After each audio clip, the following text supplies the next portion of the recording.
ನಮಸ್ಕಾರ ಕರುನಾಡು, ನಾನು ನಿಮ್ಮ ಮಿಸ್ಟರ್ ಕನ್ನಡಿಗ. ಮೊದಲ ಹೆಜ್ಜೆ ಏನಪ್ಪ ಇದು ಮೊದಲನೇ ಹೆಜ್ಜೆ ಅಂತ ಯೋಚನೆ ಮಾಡ್ತಿದ್ದೀರಾ? ಆಗಷ್ಟೇ ಭೂಮಿಗೆ ಬಂದಿರೋ ಮಗು ಮೊದಲನೇ ಹೆಜ್ಜೆ ಇಡ್ತಾ ಇರ್ಬೋದು, ಅಥವಾ ಆಗಷ್ಟೇ ಮದುವೆ ಆಗಿರುವಂಥ ಗಂಡ ಹೆಂಡತಿ ಮೊದಲನೇ ಹೆಜ್ಜೆ ಜೊತೆಲಿ ಇಡ್ತಾ ಇರ್ಬೋದು.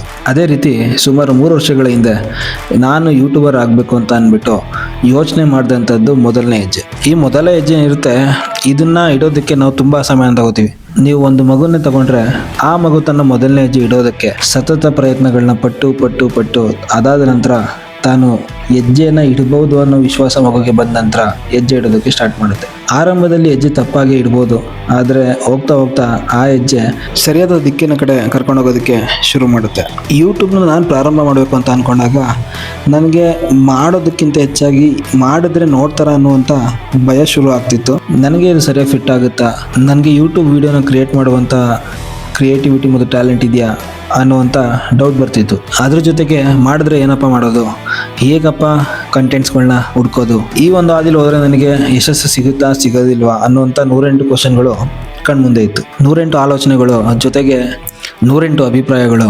ಇದು ಬೇಕು ಅಂದರೆ ಅದು ಬೇಡ ಅಂತ, ಅದು ಬೇಕು ಅಂದರೆ ಇದು ಬೇಡ ಅಂತ 108 ಗೊಂದಲಗಳನ್ನ ಇಟ್ಕೊಂಡು ಕಡೆಗೂ 3 ವರ್ಷಗಳ ನಂತರ ಒಂದು ದಿಟ್ಟ ನಿರ್ಧಾರವನ್ನು ತಗೊಂಡು ನನ್ನ ಈ ಮೊದಲನೇ ಹೆಜ್ಜೆನ ಇಡ್ತಾ ಇದ್ದೀನಿ. ಈ ವಿಡಿಯೋಗಳಲ್ಲಿ ನನಗೆ ತಿಳಿದಂಥದ್ದು ಮತ್ತು ನನಗೆ ಅನುಭವ ಆಗಿರ್ತಕ್ಕಂಥದ್ದು ಹಲವು ವಿಷಯಗಳನ್ನ ನಿಮ್ಮೆಲ್ಲರಿಗೂ ಶೇರ್ ಮಾಡೋದಕ್ಕೆ ಇಷ್ಟಪಡ್ತೀನಿ. ಈ ನಿಮ್ಮ ಮನೆ ಮಗನ್ನ ಬೆಳೆಸುವಂಥ ಜವಾಬ್ದಾರಿ ಕರುನಾಡ ಜನತೆಗೆ ಕೊಡ್ತಾ ಇದ್ದೀನಿ. ನಾನು ಮಾಡುವಂಥ ವಿಡಿಯೋಗಳು ನಿಮಗೆ ಇಷ್ಟ ಆಗಿದ್ರೆ ಲೈಕ್ ಮಾಡಿ, ಶೇರ್ ಮಾಡಿ, ಸಬ್ಸ್ಕ್ರೈಬ್ ಮಾಡಿ, ನಿಮ್ಮ ಪ್ರೀತಿ ಪ್ರೋತ್ಸಾಹನ ನನಗೆ ನೀಡಿ.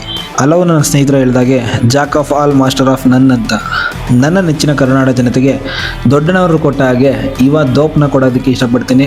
ಆ ಯುವ ದೋಪನ ರುಚಿ ಹೇಗಿರುತ್ತೆ ಅಂತ ನೀವು ನನ್ನ ಮುಂದಿನ ವಿಡಿಯೋದಲ್ಲಿ ತಿಳಿಸ್ತಾ ಹೋಗಿ. ಇನ್ನು ಈ ದಿನದ ವಿಷಯದ ಬಗ್ಗೆ ಮಾತಾಡೋದಾದರೆ, ಬಾಲ್ಯ ಮತ್ತು ಮದುವೆ ಈ ಎರಡಕ್ಕೂ ತುಂಬ ವ್ಯತ್ಯಾಸ ಇದೆ. ಆ ವ್ಯತ್ಯಾಸಗಳು ದೃಷ್ಟಿಕೋನಗಳು ಬದಲಾದಂತೆ ಅದರ ವಿಶ್ಲೇಷಣೆ ಕೂಡ ಬದಲಾಗ್ತಾ ಹೋಗುತ್ತೆ. ಇದು ನನ್ನ ಮೊದಲನೇ ವಿಡಿಯೋ ಆಗಿರೋದ್ರಿಂದ ನೋಡುವವರ ಸಂಖ್ಯೆ ಹಾಗೂ ಕಮೆಂಟ್ ಮಾಡುವವರ ಸಂಖ್ಯೆ ತುಂಬ ಕಡಿಮೆ ಇರುತ್ತೆ. ಆದರೂ ಸಹ ಪರವಾಗಿಲ್ಲ, ನಾನು ಇದರ ಬಗ್ಗೆ ನಿಮ್ಮಿಂದ ನಿಮ್ಮ ಅಭಿಪ್ರಾಯಗಳನ್ನ ಪಡ್ಕೊಳ್ಳೋಕೆ ಇಷ್ಟಪಡ್ತೀನಿ. ಯಾಕೆ ಅಂತಂದರೆ ಈ ಮದುವೆ ಮತ್ತು ಬಾಲ್ಯದ ನಡುವೆ ನನ್ನ ಒಂದು ಯೋಚನೆ ಏನಿದೆ ಇದು ಸಿಕ್ಕಾಕೊಂಡಿದೆ. ಯೂಶುವಲ್ ಆಗಿ ನೀವು ಕೇಳುವಂಥ ಪ್ರಶ್ನೆಗೆ ಕಂಟೆಂಟ್ ಕ್ರಿಯೇಟರ್ಸ್ಗಳು ಉತ್ತರ ಕೊಡ್ತಾರೆ, ಆದರೆ ಇದರಲ್ಲಿ ಉಲ್ಟಾ ನಾನು ಕೇಳುವಂಥ ಪ್ರಶ್ನೆಗಳಿಗೆ ನೀವು ಉತ್ತರ ಕೊಡ್ತಾ ಹೋಗಿ ನಿಮ್ಮ ಉತ್ತರಗಳಲ್ಲಿ ಯಾರ ಉತ್ತರ ಅತ್ಯುತ್ತಮ ಅಂತ ಅನ್ಸುತ್ತೆ ಆ ಉತ್ತರಗಳನ್ನ ನಾನು ನನ್ನ ವ್ಯೂವರ್ಸ್ಗೆ ಹಾಗೂ ನನ್ನ ಹಾಗೆ ಗೊಂದಲದಲ್ಲಿ ಸಿಕ್ಕಾಕೊಂಡಿರುವಂತಹ ಯುವಕರಿಗೆ ಒಂದು ಒಳ್ಳೆ ಮಾರ್ಗದರ್ಶನದ ರೀತಿಲಿ ಉಪಯೋಗ ಆಗುತ್ತೆ ಅಂತ ನಾನು ಭಾವಿಸಿದ್ದೀನಿ. ಈ ಪ್ರಶ್ನೆ ಕೇಳೋದಕ್ಕೆ ಮೂಲ ಉದ್ದೇಶ ಏನಪ್ಪ ಅಂತಂದರೆ, ಈ ಪ್ರೆಸೆಂಟ್ ಜನ್ರೇಷನ್ನ ಎಷ್ಟೋ ಜನ ಯುವಕರು ಅಥವಾ ಯುವತಿಯರು ಮದುವೆ ಆಗಬೇಕಾ ಬೇಡವಾ ಅನ್ನೋ ಯೋಚನೆಗಳು ಜಾಸ್ತಿ ಆಗಿರುತ್ತೆ. ಇನ್ನು ನಾವು ಬಾಲ್ಯದಲ್ಲಿ ಕಳೆದಂತಹ ದಿನಗಳು ಮತ್ತೆ ನಾವು ಮರಳಿ ಬಾಲ್ಯಕ್ಕೆ ಹೋಗೋಕ್ಕೆ ಸಾಧ್ಯ ಅನ್ನೋ ರೀತಿ ಕಾಡ್ತಾ ಇರುತ್ತೆ. ದಯವಿಟ್ಟು ಯಾರು ಇಲ್ಲಿ ನಾನು ಹೇಳಿರುವಂಥ ವಿಷಯಕ್ಕೆ ಸಂಬಂಧ ನೋಡ್ಕೋಕೆ ಹೋಗ್ಬೇಡಿ. ಯಾಕೆಂದರೆ ಬಾಲ್ಯ ಮತ್ತು ಮದುವೆ ಅನ್ನೋದು ಜೀವನದ ಒಂದು ಹಂತ ಆಗುತ್ತೆ. ಆದರೆ ಕೇವಲ ಅದಕ್ಕೂ ಇದಕ್ಕೂ ಇರುವಂಥ ವ್ಯತ್ಯಾಸಗಳನ್ನ ನಾನು ತಿಳ್ಕೊಬೇಕು ಅಂತ ಬಯಸ್ತಿದ್ದೀನಿ.